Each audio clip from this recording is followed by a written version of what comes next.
Good morning students. हम लोग अपना बीकॉम सेकेंड ईयर का इनकम टैक्स कंटिन्यू करेंगे बच्चों। आज हम लोगों ने इनकम टैक्स में 2 चैप्टर स्टडी कर लिए हैं, चैप्टर 1 और 2, जिसमें हमने basic introduction and residence and tax liability study किया था। ठीक है, अब हम लोग उसके आगे सैलरी हम लोग बाद में पढ़ेंगे बच्चों, बिकॉज सैलरी बहुत लेंदी चैप्टर है। सैलरी के पहले हम लोग स्टार्ट करेंगे house property, income from house property. देखिए बच्चों, हमने जब इनकम टैक्स स्टार्टिंग की थी तो हमने कहा था कि हम अपनी सारी की सारी इनकम को 5 हेड्स में लेकर स्टडी करते हैं। टैक्सेबल इनकम, इसमें फर्स्ट हेड हमारा सैलरी हेड था, second house property, third business and profession, fourth is capital gain and fifth one is other sources. ठीक है, तो बच्चों देखिए, हाउस प्रॉपर्टी हमने 5 हेड्स की बात की थी, है ना। 5 हेड्स में हम इस तरह से इनका जो टोटल आता है वो हमारी ग्रॉस टोटल इनकम होती है, देन उस पर हम डिडक्शंस देते हैं तो हमारी टैक्सेबल इनकम कैलकुलेट होती है। ठीक है, अब हम बात करते हैं हाउस प्रॉपर्टी की। देखिए, हाउस प्रॉपर्टी से क्या मतलब है? मकान संपत्ति, है ना। हम हिंदी इंग्लिश दोनों साथ में कंटिन्यू करेंगे। मकान संपत्ति से क्या मतलब है यहाँ पर बच्चों? कोई भी ऐसी हाउस प्रॉपर्टी, कोई भी ऐसी मकान संपत्ति जिसे आपने लेट आउट किया हुआ है, किराए पर दिया हुआ है और उससे आपको किसी भी तरह की कोई भी इनकम हो रही है, तो फिर वो आपकी हाउस प्रॉपर्टी हेड में टैक्सेबल होगी। ठीक है, कोई भी ऐसा लैंड है जो आपके उस हाउस से अटैच्ड है, ठीक है, या फिर इससे रिलेटेड किसी भी तरह का, जैसे कि अगर रेजिडेंशियल पर्पस का कोई भी हाउस है तो उस रेजिडेंशियल पर्पस से लगा हुआ आपका कोई भी कार गैराज की पार्किंग है, कोर्ट यार्ड्स हैं, या किसी भी तरह का लॉन है आपका, वो सारी चीज़ें इसके साथ जुड़ी हुई होंगी, इससे अटैच्ड मानी जाएंगी। ठीक है, उसी का पार्ट होंगी। इसी तरीके से अगर हम कमर्शियल की बात करें तो कमर्शियल में अगर आपने कोई भी कार पार्किंग स्पेस दिया हुआ है, या फिर आपने एक डिपार्टमेंट को दूसरे डिपार्टमेंट से अटैच करने के लिए कोई भी रोड्स बनाए हुए हैं, तो ये सब उसी का पार्ट होंगे। ठीक है, और वो टैक्सेबल हाउस प्रॉपर्टी में ही इंक्लूड की जाएंगी। ठीक है, that would be a part of taxable house property. तो बेसिकली अगर हम बात करें बच्चों हाउस प्रॉपर्टी की, मकान संपत्ति की, तो मकान संपत्ति से कर योग्य आय की गणना में 3 चीज़ों का होना बहुत ज़रूरी है। अगर 3 कंडीशन सेटिस्फाई होती हैं तो ही हम इसे कंसिडर करेंगे कि ये इनकम हाउस प्रॉपर्टी की इनकम है। ये 3 कंडीशंस कौन कौन सी हैं? देखिए, the very first one is property should consist of any buildings और लैंड एपर्टेनेंट देयर टू। ठीक है, जो प्रॉपर्टी जिसकी हम बात कर रहे हैं उसमें कोई बिल्डिंग होनी चाहिए या कोई उससे जुड़ी हुई ज़मीन होनी चाहिए, तो उसे हम मानेंगे कि उससे होने वाली इनकम हाउस प्रॉपर्टी की इनकम होगी। अब इसमें अगर हम लैंड की बात करें, अब सपोज़ कीजिए कि एक मकान संपत्ति है, हाउस प्रॉपर्टी, उसके साथ जुड़ा हुआ एक लैंड है ना। आपको अगर उससे कोई भी इनकम हो रही है, आपने हाउस प्रॉपर्टी रेंट पर दी हुई है, उसके साथ साथ उस लैंड से भी अगर आपको किसी भी तरह की कोई इनकम होगी तो फिर वो पूरा का पूरा हाउस प्रॉपर्टी की इनकम में टैक्सेबल होगा।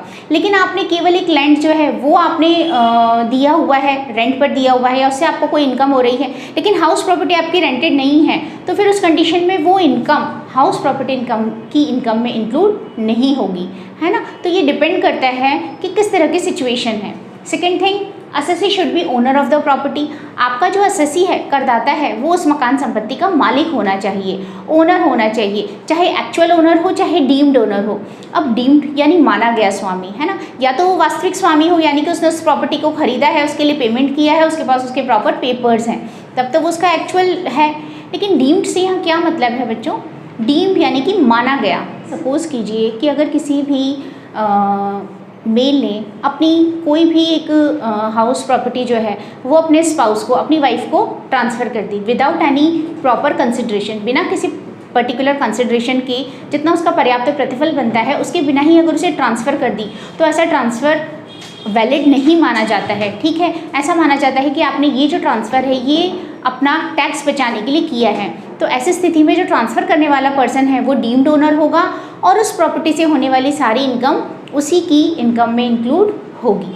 इसी तरीके से अगर आप अपने अवयस्क बच्चा, यानी कि कोई माइनर आपका चाइल्ड है, माइनर कौन होता है? जो कि 18 ईयर्स से कम का है ना, जिसकी एज 18 ईयर्स से कम है, अगर आप उसको कोई भी प्रॉपर्टी ट्रांसफ़र कर देते हैं तो ऐसा जो ट्रांसफ़र है दैट इज़ नॉट वैलिड। क्यों?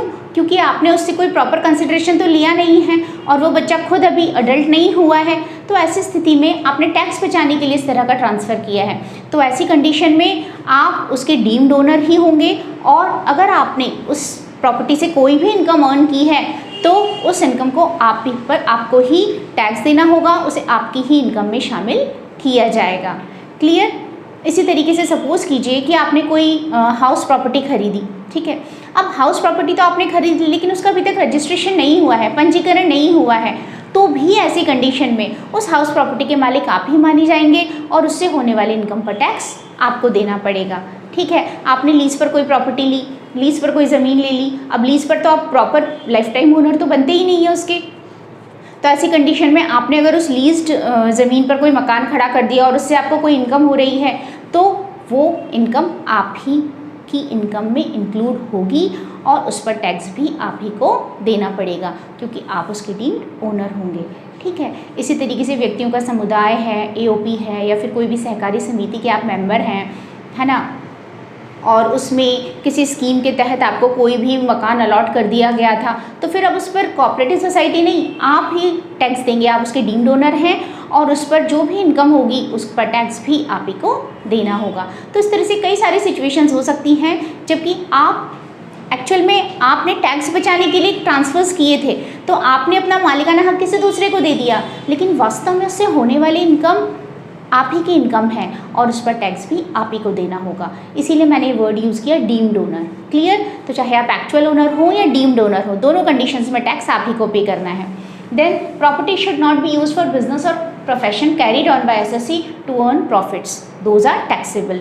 अगर मालिक जो है, ओनर, अगर वो किसी भी तरह के बिजनेस या प्रोफेशन में अपनी उस हाउस प्रॉपर्टी को यूज़ करता है, तो फिर उससे होने वाले जो भी इनकम या प्रॉफिट्स होंगे वो बिजनेस हेड में टैक्सेबल होते हैं, बिजनेस एंड प्रोफेशन में, फिर वो हाउस प्रॉपर्टी में टैक्सेबल नहीं होते हैं। क्लियर? तो इसीलिए मैंने यहाँ पर लिखा है कि अगर उसे कोई भी बिजनेस या प्रोफेशन से जो उसके द्वारा चलाया जा रहा है, अगर उससे कोई भी इनकम होती है, कोई भी प्रॉफिट्स होते हैं, ठीक है, और बिजनेस के जो प्रॉफिट्स हैं वो टैक्सेबल हैं। कई बार ऐसा भी हो सकता है कि भाई आप ट्रस्ट में या किसी ऐसे उसमें चला रहे हैं, नॉट फॉर प्रॉफिट ऑर्गेनाइजेशंस में, जिसके प्रॉफिट्स टैक्सेबल नहीं हैं, ठीक है, जो जनता की सेवा के लिए किए जा रहे हैं, तो वो एक अलग कंडीशन हो जाती है। यहाँ मैं ऐसे बिजनेस की या प्रोफेशन की बात कर रही हूँ जिससे होने वाले प्रॉफिट्स टैक्सेबल हैं इनकम टैक्स में। तो फिर ऐसी कंडीशन में हम क्या करेंगे? ऐसी कंडीशन में अगर आप इस तरह का कोई भी हाउस प्रॉपर्टी से इनकम रिसीव कर रहे हैं जिसमें बिजनेस या प्रोफेशन रन हो रहा है, तो वो बिजनेस हेड में टैक्सेबल होगी, है ना। तो इस हेड में टैक्सेबल होने के लिए ज़रूरी है कि उसमें किसी भी तरह का बिजनेस या प्रोफेशन से रिलेटेड कोई भी काम नहीं किया जा रहा हो। ठीक है, तो ये 3 कंडीशंस जब आपकी सेटिस्फाई होती हैं तो आप बोल सकते हैं कि यस, इस हाउस प्रॉपर्टी या उससे जुड़ी हुई बिल्डिंग या लैंड से मुझे होने वाली जो भी इनकम होगी वो यहाँ पर हाउस प्रॉपर्टी में टैक्सेबल होगी। आई होप क्लियर ये तीनों कंडीशंस होनी चाहिए। देन उसके बाद मैंने आपसे बात की थी कि कोई भी ज़मीन है और उससे जुड़ा हुआ कोई भी बिल्डिंग है और उससे जुड़ा हुआ कोई भी लैंड है, तो उससे होने वाली इनकम यहाँ पर टैक्सेबल होगी। लेकिन आप सपोज़ कीजिए कि कोई एक इंडिविजुअल लैंड है, किसी एक जिसके साथ कोई मकान संपत्ति नहीं जुड़ी हुई है, और उससे अगर आपको कोई भी इनकम हो रही है तो फिर वो इस हेड में टैक्सेबल नहीं होगी, फिर वो अदर सोर्सेज में टैक्सेबल होगी। अगर ये हाउस प्रॉपर्टी की इनकम नहीं है, बिजनेस हेड की इनकम नहीं है, कैपिटल गेन की नहीं है, तो अदर सोर्सेज में डाल दीजिए। बाकी की एडिशनल सारी इनकम्स अदर सोर्सेज का हिस्सा होती हैं। क्लियर? तो इस तरीके से। लेकिन अगर प्रॉपर्टी को खरीदने या बेचने से आपको कोई इनकम हो रही है तो वो कैपिटल गेन यानी कि पूंजी लाभों का हिस्सा होगी और उसमें टैक्सेबल हो जाएगी। तो इस तरीके से ये हाउस प्रॉपर्टी के लिए 3 बेसिक कंडीशंस होनी ज़रूरी हैं। क्लियर? अब देखिए इसके बाद बच्चों, हम इस हाउस प्रॉपर्टी को कई सारी कैटेगरीज में बांटकर स्टडी करते हैं। अब आप कहेंगे कैटेगरीज का क्या मतलब हुआ मैम? मकान तो मकान ही है, हाउस प्रॉपर्टी वही होती है। इसका मतलब ये है बच्चों कि हो सकता है कि आपके पास जो हाउस प्रॉपर्टी है आप उसे किराए पर देते हो, ये लेट आउट हाउस हो। ठीक है, मैंने अपना घर किसी को किराए पर दे दिया तो उससे होने वाली इनकम मेरी इंक्लूड होगी। एक कंडीशन ये हो सकती है। देन और क्या कंडीशन हो सकती है?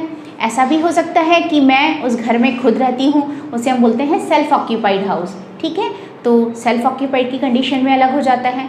एक कंडीशन ये हो सकती है कि मैंने उसे स्टॉक इन ट्रेड के रूप में रखा हो, यानी कि जो कि व्यापारिक रहतिया होता है ना, यानी मैं अगर मकान खरीदने बेचने का काम करती हूँ तो उस कंडीशन में वो मेरा बना बनाया घर स्टॉक इन ट्रेड की फॉर्म में मेरे पास होगा। ये कंडीशन भी पॉसिबल है। उसके अलावा क्या हो सकती है? हो सकता है आपके पास जो भी हाउस प्रॉपर्टी है उसका कुछ हिस्सा तो आप खुद रहते हो और कुछ हिस्सा आप किराए पर देते हो, वो कंडीशन भी पॉसिबल है।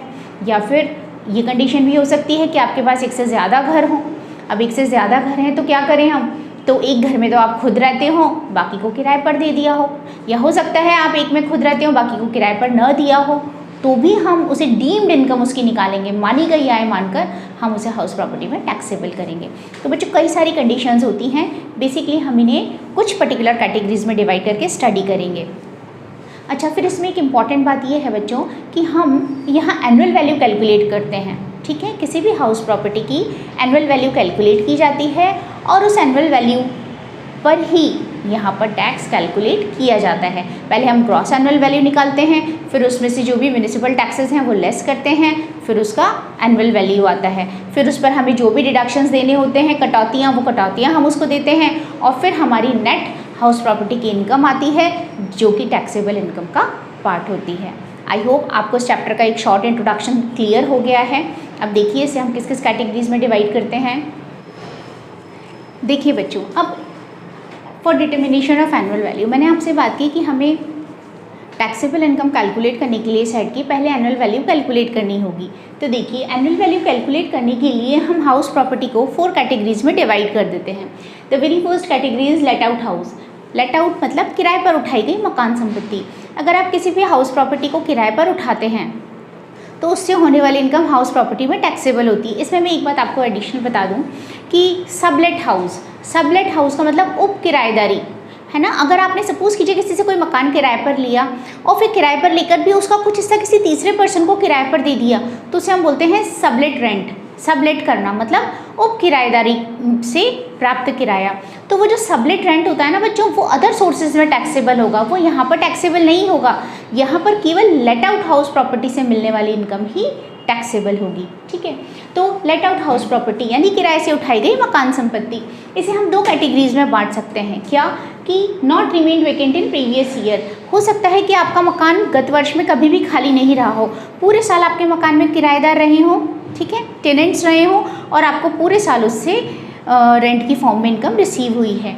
एक सिचुएशन ये हो सकती है रिमेन वेकेंट पार्शियली और होली इन प्रीवियस ईयर, यानी कि गत वर्ष में कुछ अवधि के लिए या पूरे वर्ष वह खाली रहा हो या कुछ समय भरा और कुछ समय खाली रहा हो। दोनों कंडीशन पॉसिबल है ना। इन दोनों के लिए वैल्यूएशन में कोई मच डिफरेंस नहीं आता है, लगभग सिमिलर ही हमें इसमें वैल्यूएशन करना होता है। सेकंड कंडीशन होती है house property kept as stock in trade, व्यापारिक रहती है। अगर आप मकान बनाकर बेचते हैं और इस तरह का बिजनेस करते हैं, प्लॉट काट के उसमें मकान बना के बेचते हैं, कॉन्ट्रैक्टरशिप का, इस तरह का कोई भी व्यापार आप करते हैं, तो आपके पास जो भी मकान है वो स्टॉक इन ट्रेड की फॉर्म में होंगे, व्यापारिक रहती के रूप में होंगे। जैसे ही आपको उसका कोई खरीदार मिलेगा आप उसे सेल आउट कर देंगे, ठीक है। तो उसे हम बोलते हैं स्टॉक इन ट्रेड। तो अगर आपने कोई भी house property stock in trade की फॉर्म में रखी है तो उसके लिए हम कैसे वैल्यूएशन करेंगे। Third condition self occupied house property या प्रॉपर्टीज़। स्वयं के निवास के लिए अगर आप कोई भी हाउस प्रॉपर्टी यूज़ करते हैं तो उसके लिए हम यूज़ करेंगे सेल्फ ऑक्यूपाइड हाउस, है ना, SOH, सेल्फ ऑक्यूपाइड हाउस। अब ये भी पॉसिबिलिटी है कि आपके पास एक ही सेल्फ ऑक्यूपाइड हाउस हो या आपके पास कई सारे सेल्फ ऑक्यूपाइड हाउस हो। ऐसा भी होता है कि हमारे पास एक से ज़्यादा मकान संपत्ति होती है। सपोज़ कीजिए मैं कोटा में रहती हूँ, कोटा में मेरा जो घर है उसमें मैं रह रही हूँ, कोई प्रॉब्लम नहीं है, मेरा सेल्फ ऑक्यूपाइड हाउस है।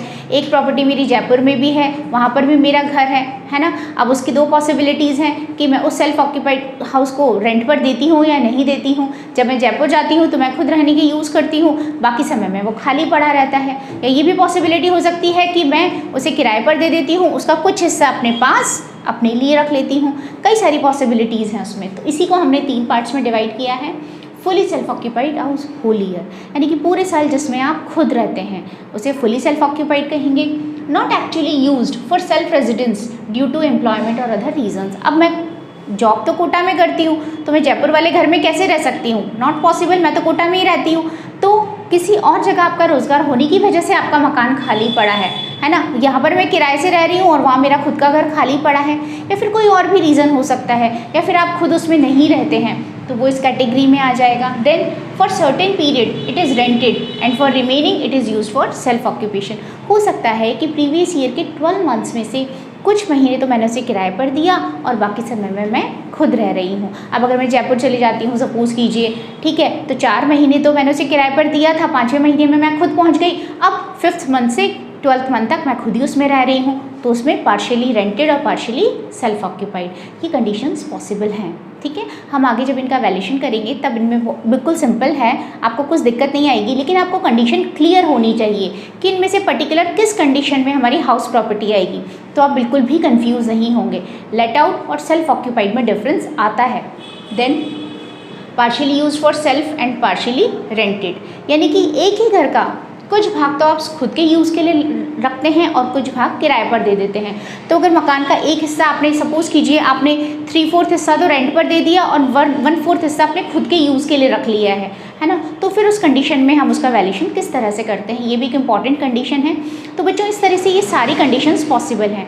तो मेनली 2 कंडीशंस क्या हुई, या तो आप किराए पर अपनी देते हैं मकान संपत्ति, या फिर आप सेल्फ ऑक्यूपाइड खुद के निवास के लिए रखते हैं, और इन दोनों को मिलाकर कुछ हिस्सा तो आप किराए पर दे देते हैं और कुछ हिस्सा खुद के लिए रहने के लिए रख लेते हैं। और एक कंडीशन है house property as stock in trade, इसका अलग ही एडजस्टमेंट है, इसमें कोई प्रॉब्लम नहीं आती।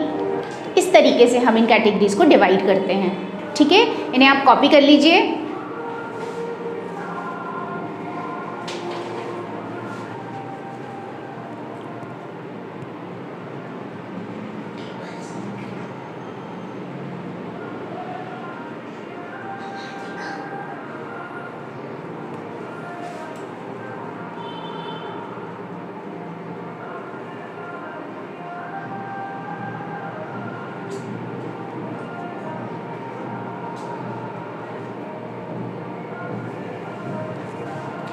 ठीक है बच्चों, अब आप इतना स्टडी कीजिए। आपकी जो बुक है पटेल चौधरी वाली बुक से हम स्टडी कर रहे हैं इसको, कोटा यूनिवर्सिटी का बीकॉम सेकेंड ईयर का पेपर इनकम टैक्स।